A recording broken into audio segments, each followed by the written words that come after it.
À partir de l'été 2020, Delphine Jubilard vit une relation cachée avec un autre homme.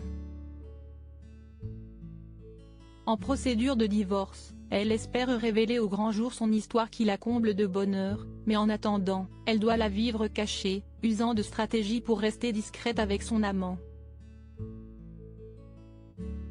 Quand Delphine Jubilard disparaît brusquement dans la nuit du 15 au 16 décembre 2020, l'infirmière du Tarn n'est pas seulement en procédure de divorce avec son époux Cédric, le père de ses enfants Louis et Elia.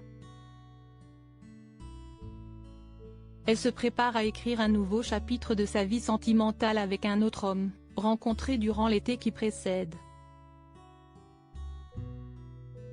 Une histoire qu'il voulait vivre au grand jour après les fêtes de fin d'année, avant que cette soirée ne fasse tout basculer. Si est-il donc seulement dans le secret que les deux amoureux ont pu profiter de leur couple. Le nouveau détective révèle comment les deux amants ont pu gérer leur liaison en toute discrétion durant la pandémie. Dans l'édition du 27 avril 2022 du Nouveau Détective, de nombreux détails sont donnés sur la relation extra-conjugale de Delphine Jubilard et de l'homme, professeur de piano, qu'elle a rencontré via l'application Glidin. On apprend ainsi leur stratagème pour se voir dans des hôtels de la région, à Albi, Bruguière ou encore Gaillac. Pour ne pas se faire repérer, ils rusent. Jean entre le premier dans l'établissement, puis téléphone à Delphine pour lui indiquer le numéro de la chambre. Elle le rejoint alors, le visage dissimulé par son masque chirurgical. Si leur histoire cachée pimente le quotidien terne de la trentenaire qui subit son couple avec son mari, elle espérait officialiser sa situation en 2021. La femme de son amant avait découvert leur relation et après discussion, elle l'a accepté, leur demandant seulement de ne pas s'installer ensemble avant le nouvel an. Du côté de Cédric Jubilard, les choses sont plus complexes.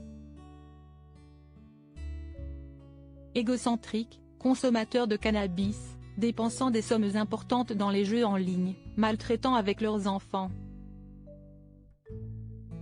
Le portrait, appuyé par son expertise psychiatrique, que l'entourage de Delphine fait de lui ne laisse pas penser qu'il avait pu bien prendre l'idée que sa femme le quitte pour un autre.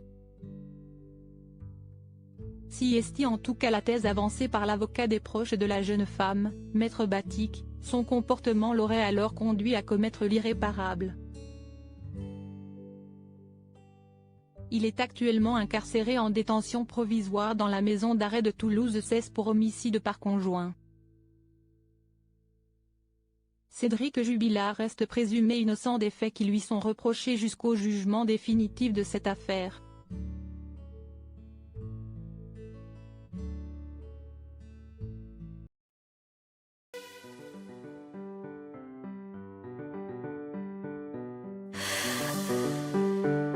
The man I love just had